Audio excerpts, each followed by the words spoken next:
آج سے ہزاروں سال قبل کی بات ہے کہ شہر بابل میں ایک بادشاہ کی حکومت تھی جس کا نام نمرود تھا۔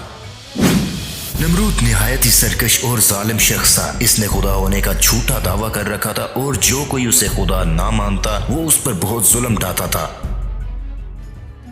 نمرود خود بت پرست تھا اور اپنی سلطنت میں بھی بت پرستی کی اشاعت کیا کرتا تھا۔ کہتے ہیں کہ نمرود کا محل بہت سارے بتوں سے بھرا ہوا تھا۔ تو کچھ اس طرح اللہ نے نمرود اور اس کی قوم کی رہنمائی کے لیے حضرت ابراہیم علیہ السلام کو مبعوث فرمایا۔ آپ نے نمرود اور اس کی قوم کو اللہ کی عبادت اور اس کی وحدانیت کی طرف رجوع کرنے کو کہا، مگر نمرود کی جہالت، گمراہی اور بادشاہت کے غرور نے اسے اللہ کے انکار پر کھڑا کر دیا۔ جب حضرت ابراہیم نے کہا کہ میرا اللہ تو وہ ہے جو زندہ کرتا ہے اور مارتا ہے، تو نمرود نے جواب دیا کہ میں بھی زندہ کرتا ہوں اور مارتا ہوں۔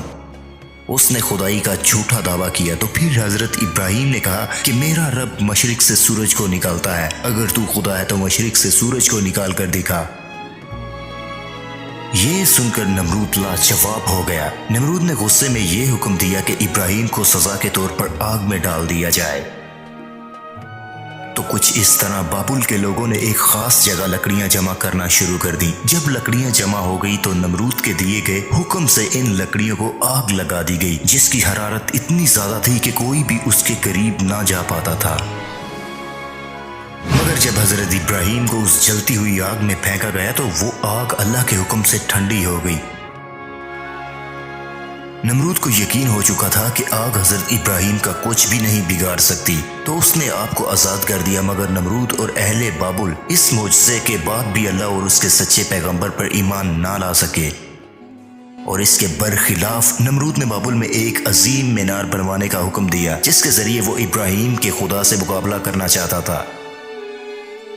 اس نے مزدوروں کو یہ حکم دیا کہ اس مینار کو اس بلندی تک تعمیر کیا جائے کہ باطلوں تک پہنچ جائے، تاکہ وہ آسمانوں کے خدا سے جنگ کر سکے اور اس کی سلطنت کو بھی فتح کر لے۔ جب یہ مینار تعمیر ہو چکا تھا تو باطلوں کو چھونے لگا، تو اس وقت نمرود اس کے اوپر چڑھ کر خدائی دعویٰ کرتا تھا اور آسمانوں کی طرف دیکھ کر معاذ اللہ خدا کو للکارتا اور لوگوں سے یہ کہتا کہ آسمان کا خدا کوئی جواب نہیں دے پا رہا اور وہ میرا مقابلہ نہیں کر سکتا۔ یہ سب کچھ دیکھ کر نمرود کے پوجنے والوں میں اور تیزی سے اضافہ ہو رہا تھا اور جوک در جوک لوگ اس کے آگے سجدہ ریز ہوا کرتے تھے۔ لیکن نمرود اس بات سے بالکل بے خبر تھا کہ بہت جلد اللہ کے عذاب میں جکڑ دیا جائے گا، وہ ایک سخت عذاب اس پر مسلط ہونے والی ہے۔ تو کچھ اس طرح اللہ نے ایک آسمانی فرشتے کو نمرود کے دربار میں بھیجا۔ اس نے نمرود کو ایمان قبول کرنے اور لا شریک معبود پر ایمان لانے کی دعوت دی، مگر اس کے برعکس غرور و تکبر میں چور نمرود نے انکار کر دیا۔ تو کچھ اس طرح فرشتے نے نصیحت کرتے ہوئے کہا کہ خدا کی قدرت اور طاقت تم اور تمہاری فوج سے کہیں زیادہ ہے، اگر وہ چاہے تو تمہیں اپنی ایک چھوٹی اور ادنا مخلوق کے ذریعے ہلاک کر سکتا ہے۔ لہٰذا نمرود نے ایک بار پھر سے خدا سے مقابلہ کرنے کا دعویٰ کیا۔ تو فرشتے نے نمرود کو 3 دن کی مہلت دی، جس میں اس نے اپنے تمام لشکر اور افواج کو جمع کر لیا اور وہ پوری طاقت اور قوت کے ساتھ جنگ کے لیے تیار ہو چکا تھا۔ تیسرے دن کی صبح اللہ نے مچھروں کا ایک لشکر بھیجا جو تعداد میں اتنے زیادہ تھے کہ سورج کی روشنی نظر نہیں آتی تھی۔ یہ مچھر پورے بابل شہر میں پھیل گئے اور نمرود کے لشکر پر حملہ کر دیا۔